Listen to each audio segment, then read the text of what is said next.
Hello and welcome everyone to the first of a series of Organic Agility webinars. I'm very pleased to have you all here. Thank you for joining. My name is Michelle Toomey and I'd like to introduce our guest today, Andrea Tomasini, who is the founder and thought leader of Agile 42, and Christina Kiel from Kongstar. Our topic for today is archetypes, leadership archetypes. And I'd like to hand over to Andrea to introduce to us the leadership archetypes. Thank Michelle, and hi everyone, Andrea speaking here.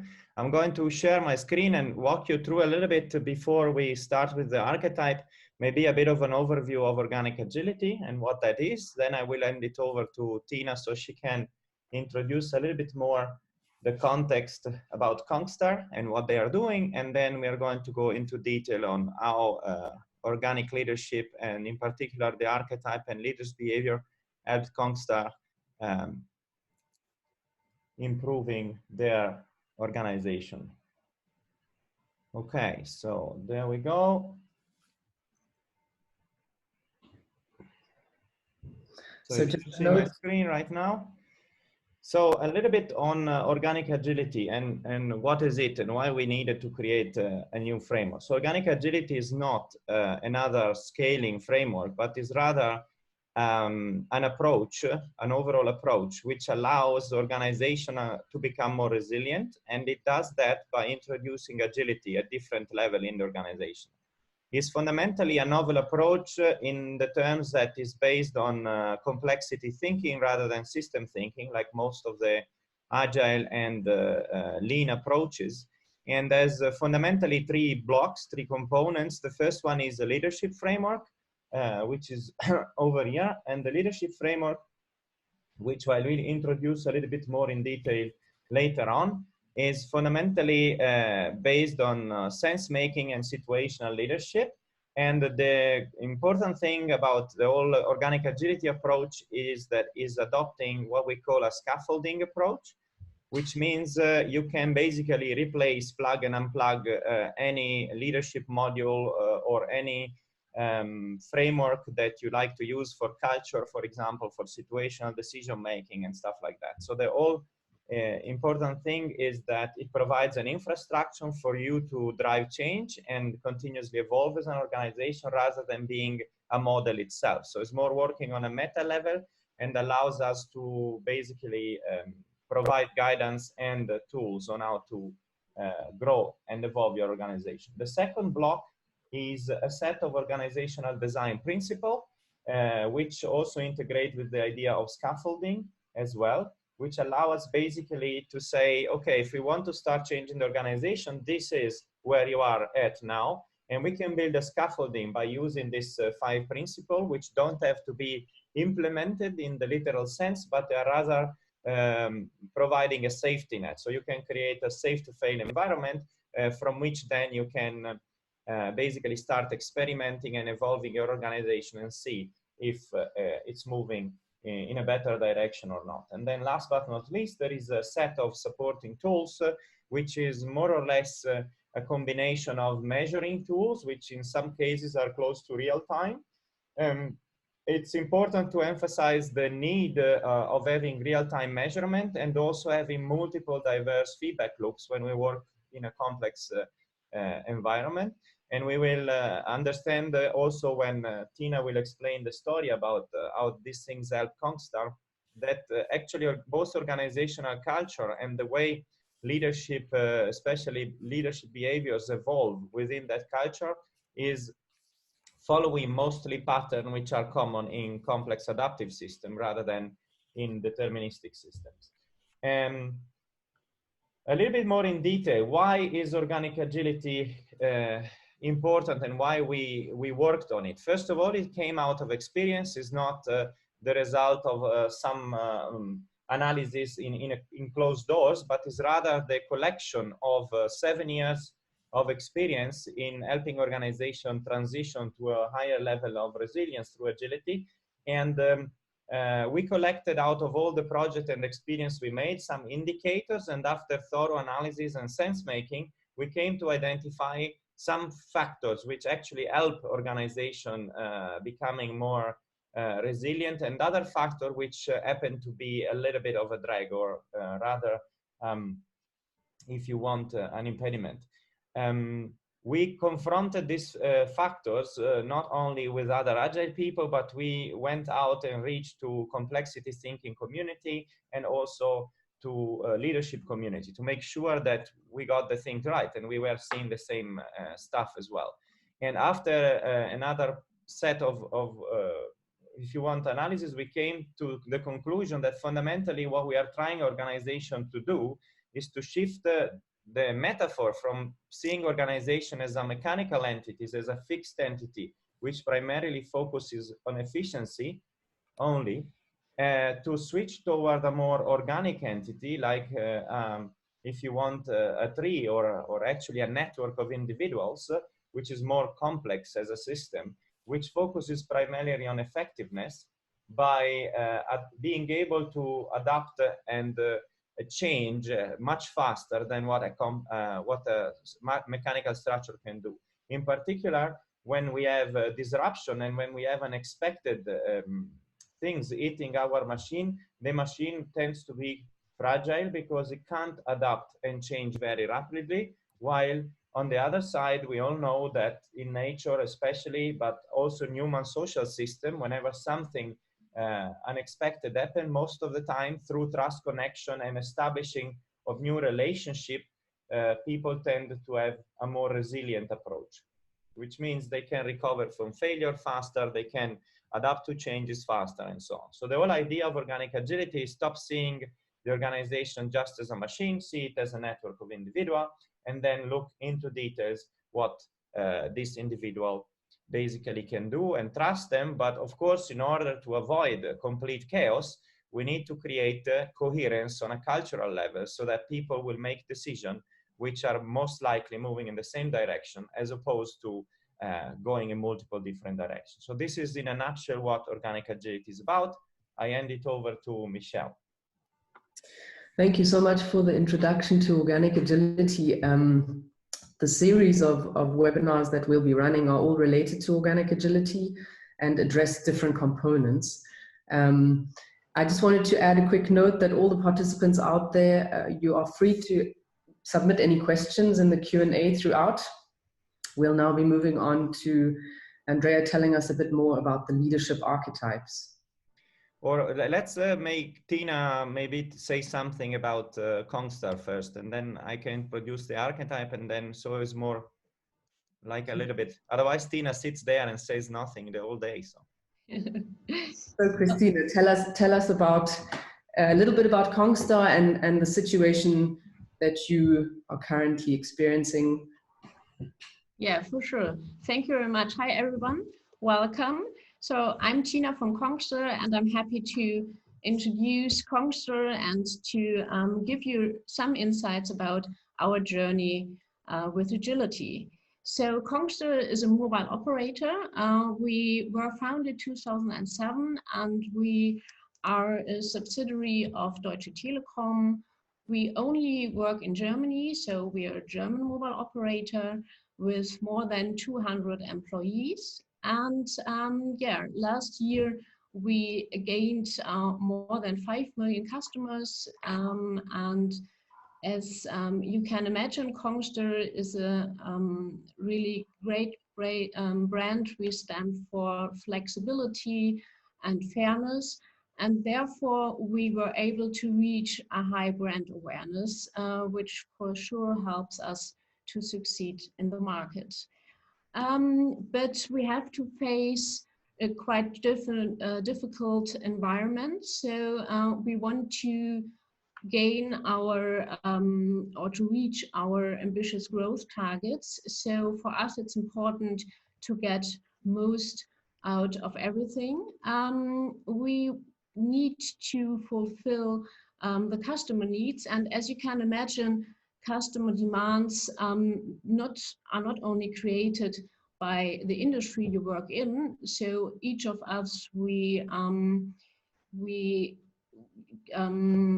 yeah, gain experiences in all industries. So for example, with Amazon, you get a same-day delivery right now. So all these reflects on customer expectations. So we want to delight our customers.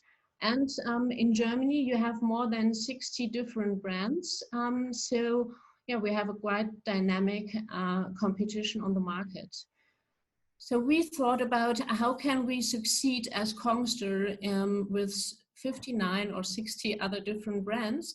And we decided to focus on the following things. So we wanted to focus first on our employees, because we are convinced that our employees are the key of success. If we are able to empower them and to get everything out of them, then we will succeed in the market.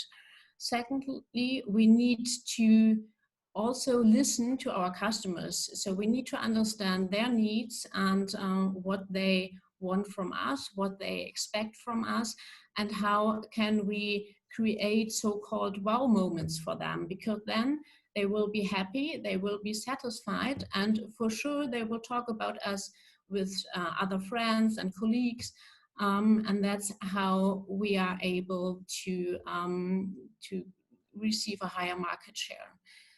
To be able to do this, we need to act rapidly and flexibly. So it's always important to have your processes in line, that you're able to adjust things that doesn't work, that you're able to focus on new situations. And yeah, that's why we thought, how can we address these three main areas we want to get better. And our answer was not really difficult, because as Kongster, we need to have a strong IT department, and our IT department started to work in agile, in an agile way already 9 years ago. So we thought it's not really far away, but we just need to take all the strengths we already have in the organization for the whole organization. So we were looking for a partner we could work with who helps us to get the great aspects of agility to the whole organization. And because we have right now 23 Scrum teams, they work very successfully, they deliver with short time to markets, and they just help us to work in a fast way. But it's important that the whole organization changes into an agile mindset. And that was why we worked together with Agile 42. We started our journey with them about 2 years ago. And now I would like to share how we started. We did it step by step, because from our point of view, it was really important to not overburden the whole organization. So we wanted to develop a company-wide know-how. For sure, the IT department was far away. They just knew how to work with agility and how to think, how to act, how to interact with each other. But the rest of the company was, just traditional, I would say. So because of that, we started to focus on agile know-how company-wide. We did some workshops, we did discussion rounds, and we started with first pilots, because I'm sure you know that there are different levels of agility. So you can just use tools and processes or practices that you can already implement in command and control environments. But if you want to work in a really agile atmosphere, you need to change more than that. So you need to change your principles and values. And by doing that, your culture is really important. So you need to focus on your culture and how you collaborate with each other, what mindsets you have, because if you only address methodology and tools, you're not able to change the really way of thinking and the way of working. So that was how we started 2018.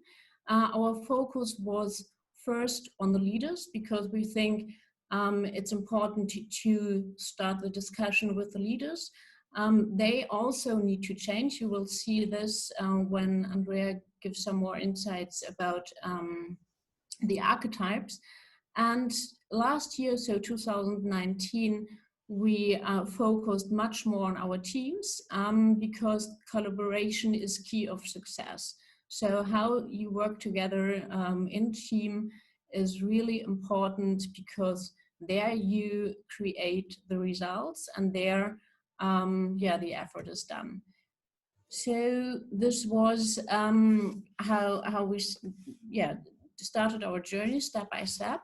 And when we talk about teams, we try to focus on 4 different pillars. So for us, it was really important to get a better collaboration within the team. We wanted to be 100% transparent for the whole company. So we changed our ways of giving access to our documents, and so everybody was able, or is now able, to review the documents we use in the company. We tried to focus much more also within a team. So every team member needs to know what the company focus is, because then a team is really able to decide in the right way. Then personal development is very important.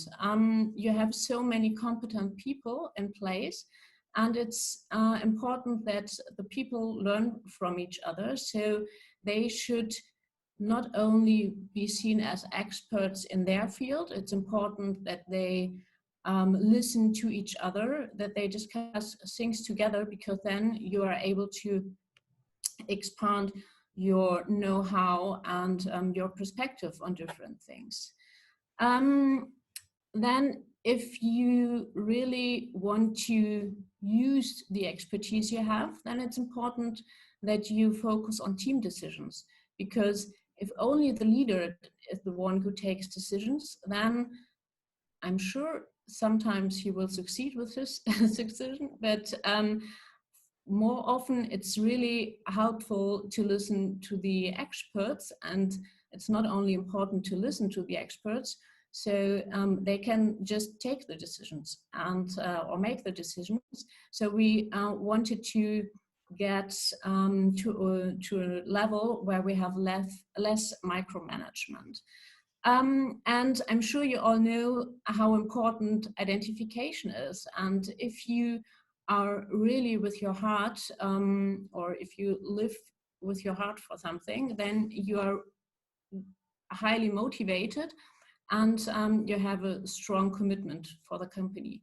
So and we focused on all these pillars and wanted to get the best out of it, because we are convinced if you enable teams to make decisions, then you are just better than everyone else.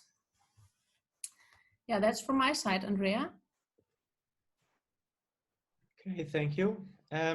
So I think I'm going to again share a little bit of my sketch note, so I'm more adaptive, and I'm going to introduce you briefly to the Organic Agility Leadership Framework, and then introduce the archetype one at a time, and then Tina will show you how this method or these modules have been used at Kongstar. So first of all, organic leadership as a framework has a couple of important points. So the first one is we see leadership as more of an organizational capability rather than a title or a role.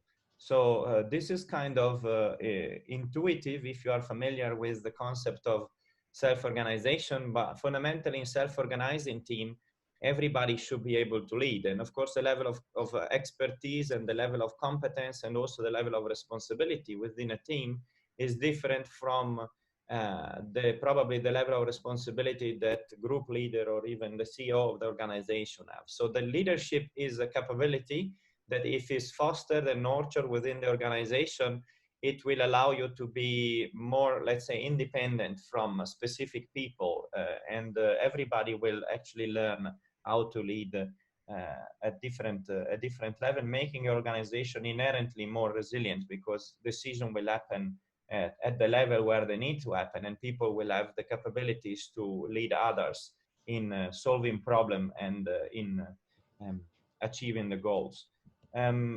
Organic leadership developed fundamentally on 3 different dimensions. So we have a vertical dimension, which is the attitude, and this attitude is going to be clarified a little bit better later when we talk about the archetypes. But fundamentally, the attitude is the stance, the way leadership is lived in a specific situation. And so the theory of organic agility tells us that it is possible, independent of the framework that we use for culture, or the framework that we use for leaders' behavior, or the framework we use for situational analysis, is possible at any moment to choose the best attitude, which will allow us to have the for the situation, which is having the least cultural negative impact possible. We even call this part here the impact on culture. If it's negative, we call that motivational depth. The reason why we emphasize motivational depth is that if people are not motivated and engaged, and they don't own what they are doing, we know that inherently they're already losing about 20% of their cognitive capacity. And so, especially when we do problem-solving activity and creative activity, it's very important that the leadership behavior and the attitude co-evolves with the culture. So culture acts a little bit as an immune system to some extent. So every time there are leaders' behavior in a context which is not used to those behavior, there is a kind of pushback, and people tend to say, oh, wait a minute, what is going on here? This is not the way we do things around here.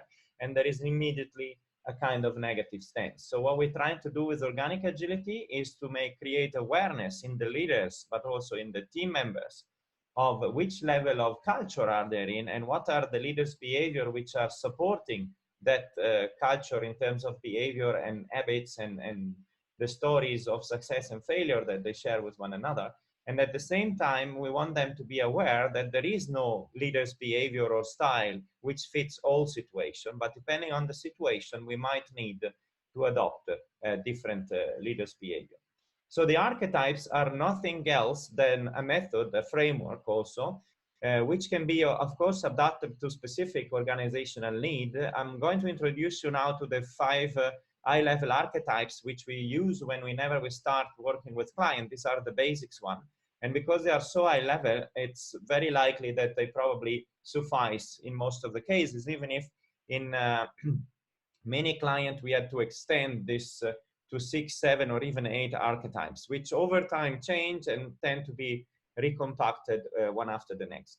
So what we see here is the expert archetype, where expert is basically the attitude that we've seen in one of the dimensions of organic leadership before. Is called the expert archetype because the attitude of leadership which is accepted is being an expert. So no matter who the person in blue is, and this can change based on the situation, the attitude is one person has the knowledge, it explains what needs to be done to the others, and the other just needs to comply. And because of this type of archetype, what happens is the communication is primarily one-to-one between the people.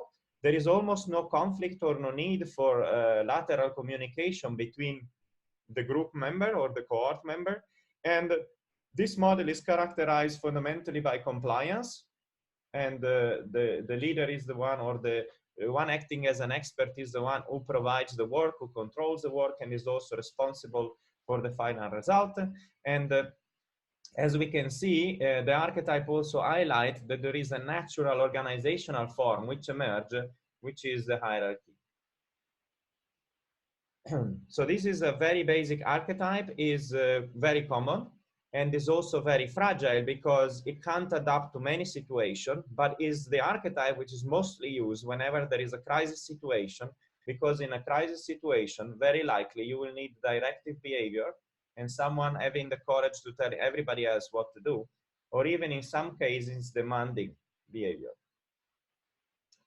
Then, and this type of archetype has a high level of control, of course, which is the characteristics, the main characteristic, but has a low level of autonomy. Then if we move to the second archetype, which is called the coordinator archetype, we see that the coordinator archetype is also still pretty high level of control, and is moving toward medium autonomy. And the characteristic of this archetype is that the leaders understand that the only way to improve team's dynamic is to put himself in the middle and act as a coordinator. So coordinator is the attitude of the leader in that moment, that again is situational, so it can be a different person depending on the situation, but rather than being directive, is trying to become coordinative. So it's more of a conducting type of style, so is trying to bring people together who can do work and who can share responsibility, and at the same time, because he's encouraging participation, and participation as opposed to collaboration is initiated by the leader rather than being spontaneously emerging between the people who are actually responsible for doing the work. And because of the encouraging participation, there is a characteristic which is typical of the coordinator archetype that you might be able to recognize also in your own organization. That is, conflict will start emerging. There are no conflict in the expert archetype, because it's very rare that people will start fighting or discussing with the leader or with the expert, because if he's the expert and they recognize him as an expert, they tendentially learn and probably want to listen to what he has to say. But when we switch to a coordinator archetype, the whole culprit is to encourage participation and having different people collaborating with one another. And so we see each other a little bit more as peer, even if the person in the middle still control all the communication. And because the peer have different opinion and they disagree, they start growing conflict. So one thing that the coordinator archetype highlights is that in order for this archetype to be stable and sustainable, people within this archetype need to learn how to facilitate conflict. Without the capability to facilitate conflict, what will happen is that after the discussion and the disagreement, probably both member of the group will escalate the conflict to the person who makes the decision, which implicitly shift back to the expert archetype, because there is one person in charge who will tell everybody else what to do. So it's very important, in order to keep the coordination sustainable, that there is this understanding of conflict facilitation. Once you are able to facilitate conflict and the team and the group start working together and collaborating more, what is happening is that the leader sees that there is no need to be in control of everything that happened. And so the attitude becomes the attitude of an enabler. And the enabler basically becomes a member of the group, even though he retained the veto right. But the type of dynamic are more similar to what we call a peer group. This is why it's called the peer archetypes. And the characteristic here is that communication happens even without passing through the control of the person who is the leader at that moment in time. And in order to make this archetype sustainable, because of course, the reason for this is that collaboration is high. And when collaboration is high, there is also synergy emerging. And synergy is, of course, valuable in terms of productivity, in terms of focus, in terms of engagement as well. And this archetype has medium control, because as you can see, there are a lot of communication and things happening without the leader or the blue person being involved into it. And at the same time, has still medium autonomy. So the important thing about this archetype is that we can't sustain working at this archetype unless the enabler is able to develop two things: common decision making needs to be something that the team can do and learns to do. And of course, as we learned from the previous archetype, conflict resolution. So if we want to stay sustainably in the peer archetype, we need to be able to make decisions together as a group and also solve conflict. This is fundamental because it helps establishing those relationships of trust between the peer, which are going to evolve in a higher level of autonomy archetype, which is called the coach archetype, where the attitude or the leadership attitude expected is the one of an amplifier, the one of a person who is helping the team growing and the team challenging themselves, the team benchmarking themselves, but also fundamentally helping the team improving over time and becoming basically self-organized, completely self-organized. So the characteristic of this model are definitely self-organization, and also, of course, a higher level of collaboration, and continuous improvement. So once we solve the hurdles of communicating and working together, we have now the focus more on how can we get better and improve all the time.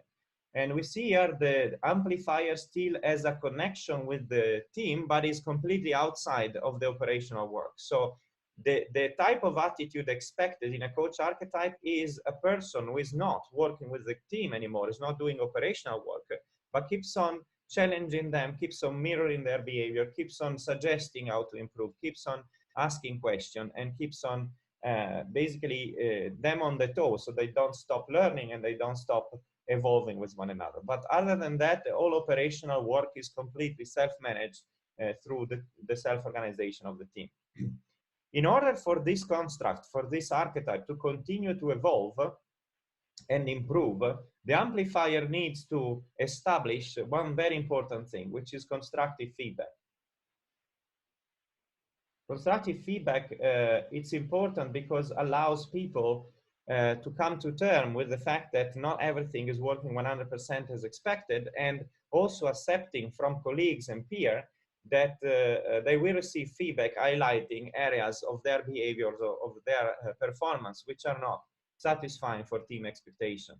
And you might be surprised, but a lot of people are used to receive feedback, but are not really good at providing constructive feedback. So it's harder than it seems, and sometimes it's even supported by the introduction of tools like 360 review or things like that, which I always struggle with, because they will only work and if the supporting culture is ready for it. So you can't introduce a 360-degree type of review system if you are, for example, in an expert archetype, because the people there will just comply to the expectation of the one who is the leader at any moment in time. So they probably wouldn't be honest and open about sharing feedback with one another. So it's not really useful. It's a little bit the same if you introduce tools and framework like Scrum. If you are not at least at the peer archetype, Scrum will not really work, because the whole idea of the Scrum framework is that the team's member or the team roles are all at the same level and act as peer, and they just shift responsibility based on the situation and have different focus area. So the last but not least, and this is the highest autonomy archetype that we have, is what we call the strategist archetype. And in this case, the role of the leader is the one of a catalyst. And as you can see, the leader is still positioned outside of the group. And the main characteristic of this group is that they are mostly focusing toward the outside instead of the inside. The outside focus is what gives them the name of strategist. And also in terms of decision-making and autonomy, we have a full individual autonomy again. So it means everybody is feeling comfortable in operating in full autonomy without having to ask for confirmation or agreement with the other. And the reason is not because everybody became arrogant all of a sudden, but rather because they are trusting each other. They have developed a level of self-confidence and awareness that all of a sudden the problem is not anymore inside the group. How can we improve and how can we better? become better, but it starts being looking outside from a strategic standpoint and understand what is the impact of the work we are doing in the world outside and how can we make it a better place. So this type of archetype is the typical archetype that you might encounter in a early stage startup where the founder and other people are very passionate about what they are doing and they're focusing very strongly on customer and market need and try to understand how their work can impact those for the better. Or in some cases, even a leadership team within an organization might still reach a level of collaboration which is strongly comparable to what a strategist archetypes represent. So each of these archetypes is highlighting a specific attitude for a leader, which can be specified even better in terms of behavior. And the last bit of information so that we can follow Christina's story a little bit better later is, well, if we have this archetype in mind and our goal is to shift most of the organization toward a specific type of archetype, and the reason for that would be that every archetype is supportive of an underlying culture, and actually the underlying culture co-evolve with the archetype. And when the underlying culture co-evolves is about establishing different behaviors and different rituals. So for example, if we are in an expert archetype, probably we expect the expert or the one acting as an expert providing work to everybody, and we would probably establish ritual around that procedure. Like, for example, meeting in the morning and getting a work assignment for the day, and eventually for a couple of days, depending on how the confidence of the group is. But if we are in a coordinator archetype, what we would expect is that the leader would basically demand what goals need to be achieved and would probably encourage or suggest which member of the team would have to take on that work and work with one another to solve the problem. It would still be a leader decision, but would be supported by a different type of rituals. And because we know the coordinator archetype has a bit higher autonomy than the expert archetype, what do we need to do if we want to shift from one archetype to the next?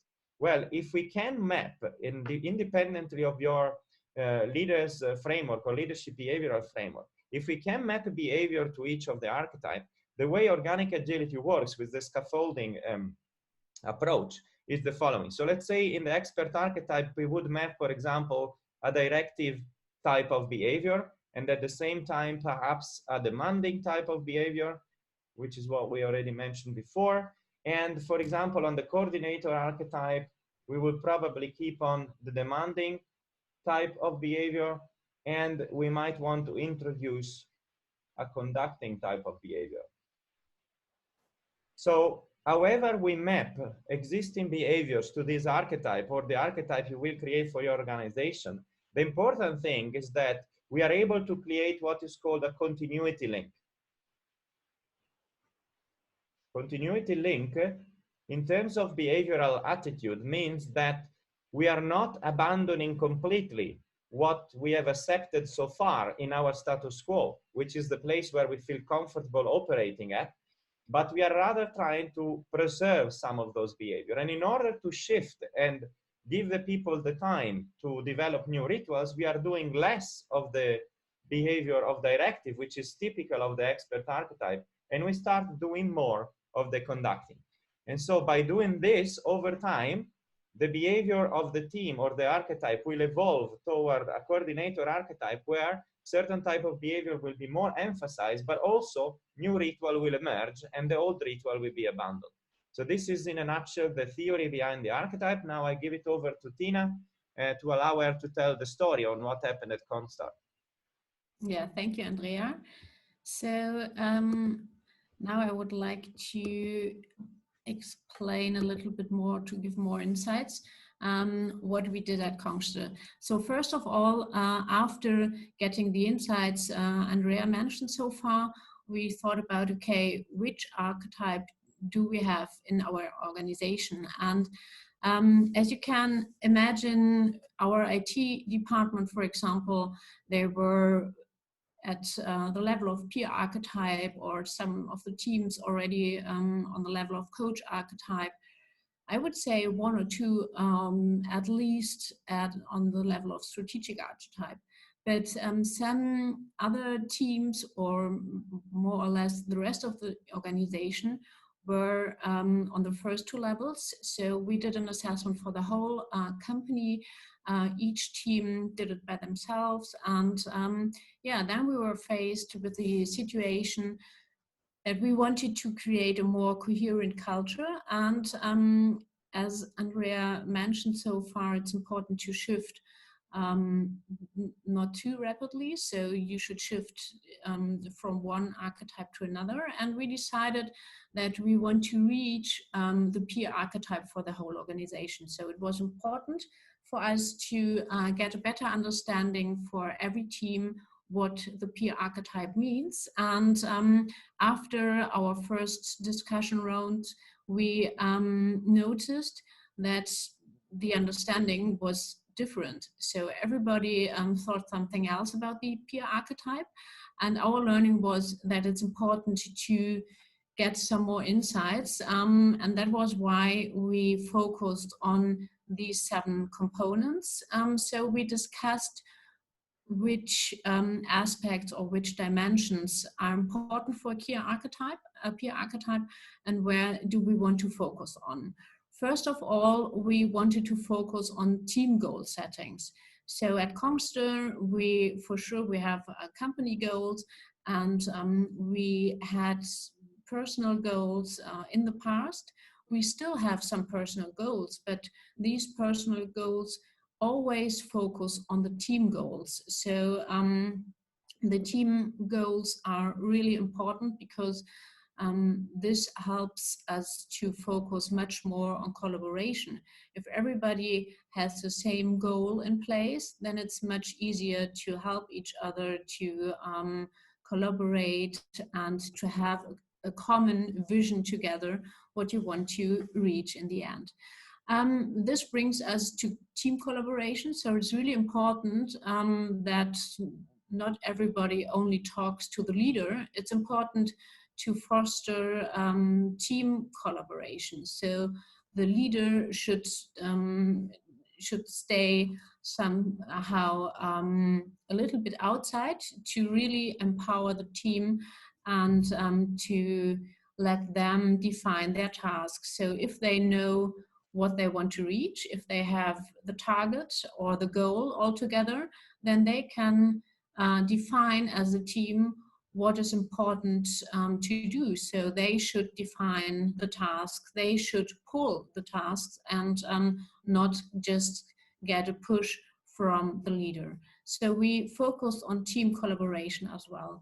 Then team decision is really important, and to give you a feeling what we did on this or for this dimension, some teams changed to team recruiting so far. So it's not that the leader looks for new team members.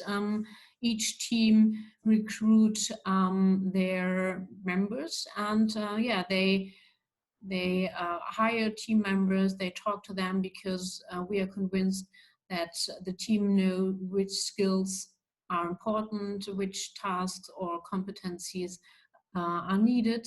So that's really important, and it also supports or gets a better commitment of the team, because the team then decided who should be part of the whole. But for sure, we are not talking about the strategist archetype. So it's also important to have somebody in place if you need the person. So the leader is still part of the team. The leader has a role and has a responsibility. So if it's needed, the leader is the first amongst equals. So he will he has a veto right, and is therefore able to intervene if it's needed. Andrea already mentioned how important feedback is, because feedback is needed to improve yourself or improve the team atmosphere, and therefore we really enabled our teams to improve on this aspect. It's still very difficult because for sure you can give somebody feedback or you can receive feedback, but to just see feedback as something positive and to take it without any restriction, that's not so easy for everybody or in every situation. And therefore, we focused a lot on to give open feedback and conflict resolution culture.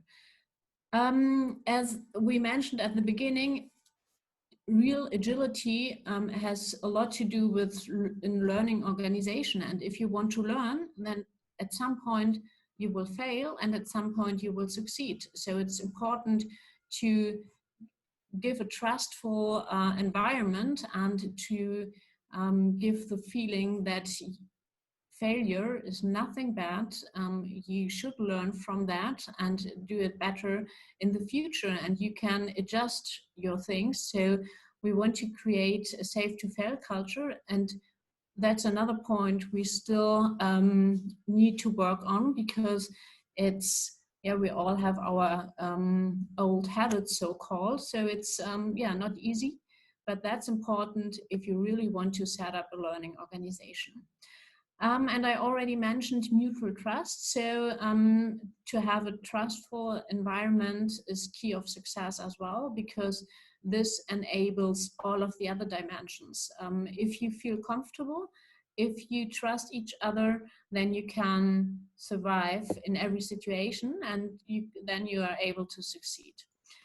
So now we took, I would say, around 9 months to get, first of all, a better understanding of the peer archetype.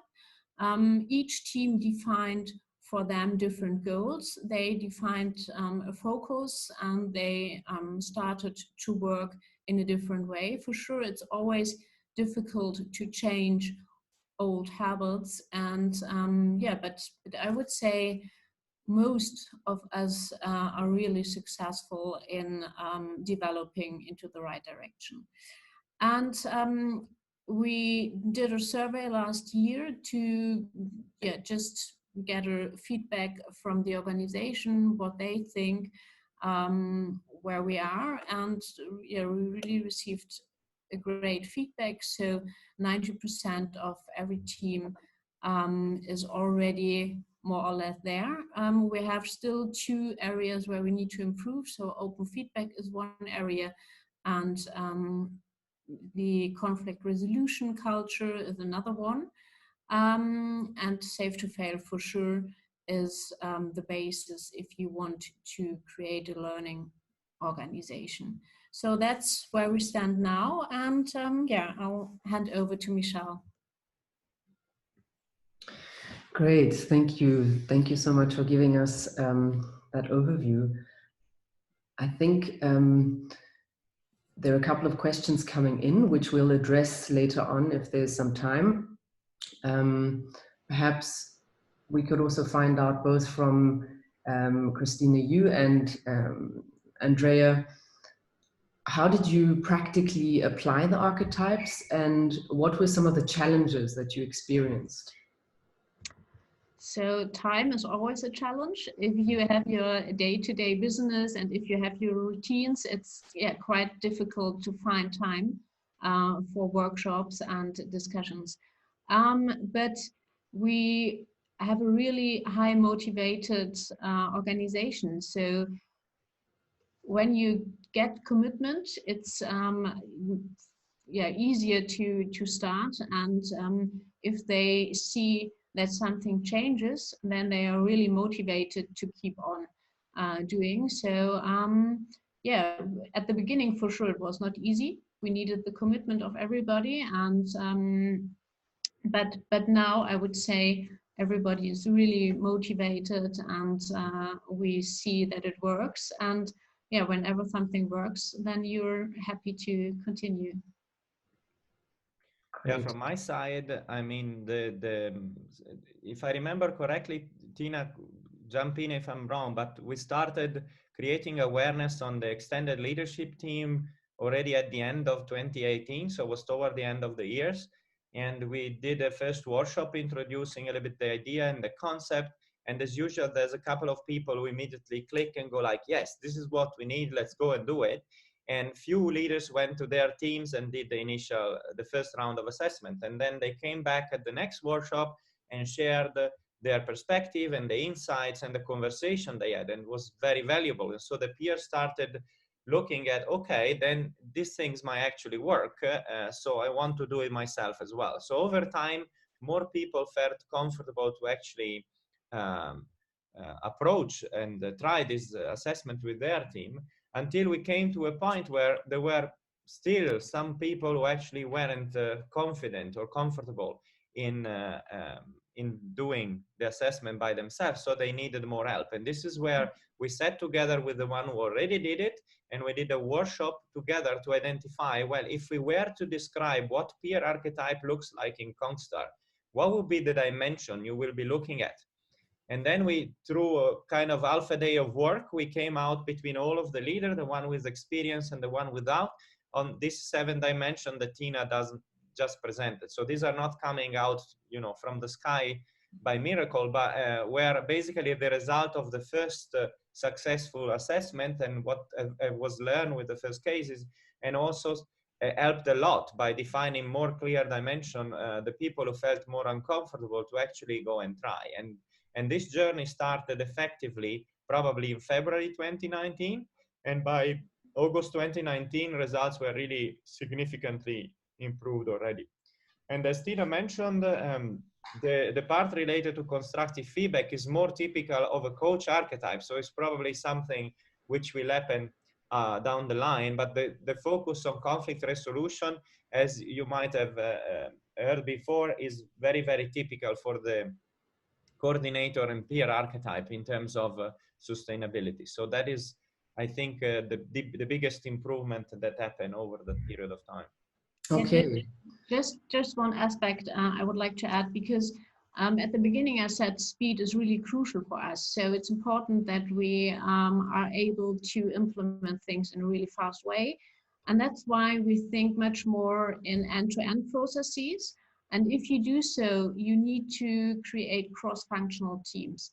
And especially for these cross-functional teams, it's important to have a more coherent culture, because otherwise the people are used to collaboration in different ways, or the leaders have different roles, or they will just act in a different way. And therefore, we really try to exchange a lot of knowledge and to improve or to learn from each other, because then you are able to change your way of thinking and your way of acting, and that helps for sure, especially cross-functional teams, to succeed in the end and not to lose time, or because they just talk about different things or way of acting.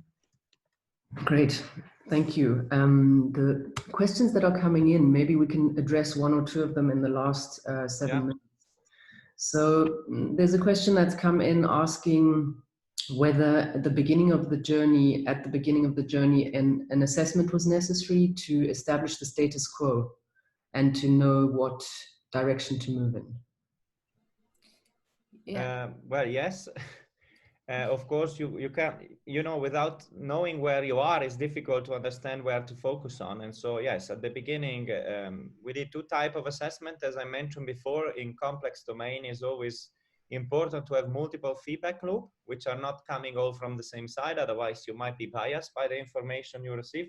So we ran both an organizational assessment, which will be the topic of another webinar, using the OSCAN, and we also ran archetype assessment, which is basically every leader goes, or every team basically assess themselves by collecting story of success and failure, and then they try to pin this story of success and failure to the archetype where they think it's most appropriate to describe the situation at the time when that story happened. And so by just looking, if you use 2 different color post-it, by just looking at how the distribution of the color look across the archetype that you can end on a panel or on a wall or on a table, you immediately see the level of coherence of the culture within the team but also where the majority of the green post-it containing story of success is landing is probably the archetype at which most of the team member feels mostly comfortable operating at.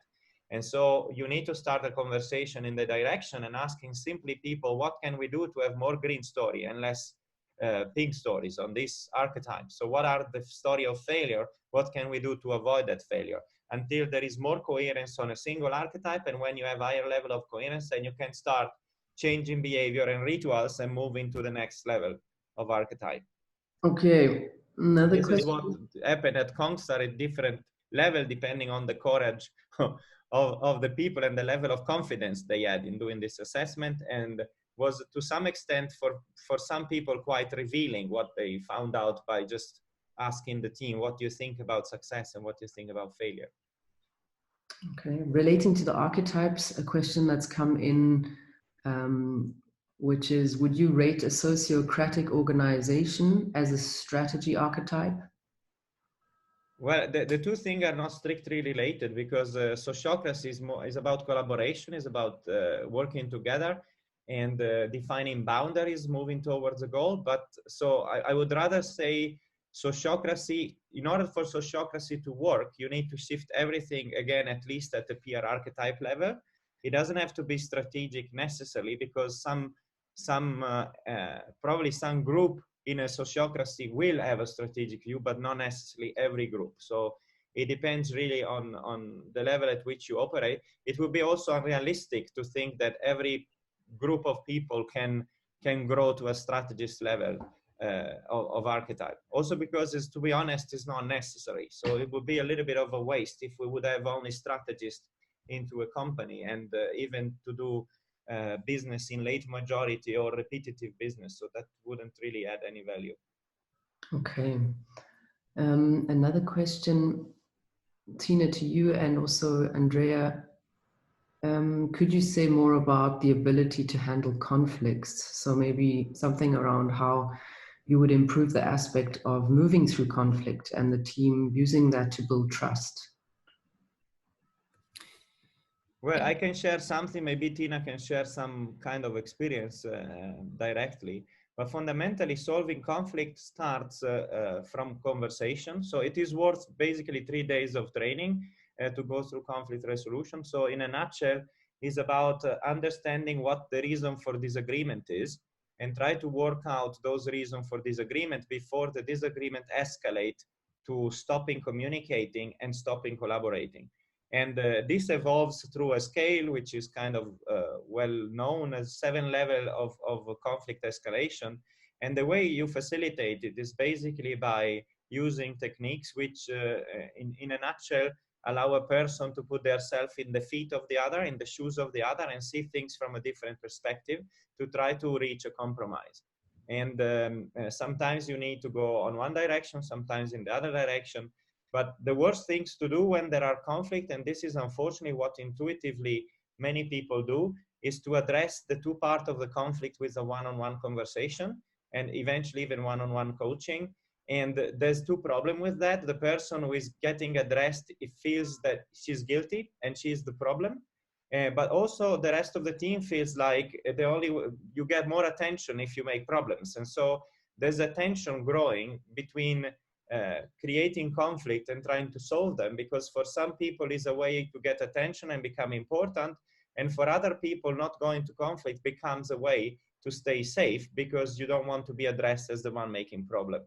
And so the best way is to throw the conflict back to the team, and eventually start by having the two people into a closed room and facilitating their reason for disagreement, and then eventually make the whole team responsible to help these two people to solve their disagreement before they start creating alliances and building lobbies within the team, which will basically destroy the dynamics. Yeah, and you can also avoid conflicts by using retrospectives. So we discuss within the team which aspects work very well, and on which things do we need to focus to improve our performance. So by doing so in a team, it helps just to avoid conflicts. And if there's still conflicts occur, then you can as a leader step in, or for example, we sometimes use our Scrum Master because they are not part of the whole situation and they can help just to discuss in a neutral way and to find a solution with the persons. Great, thank you. A number of questions do relate to other webinars, so we will try and incorporate those into the next webinars. We unfortunately couldn't get back to all questions, but thank you everyone for participating. Thank you, Christina. Thank you, Andrea.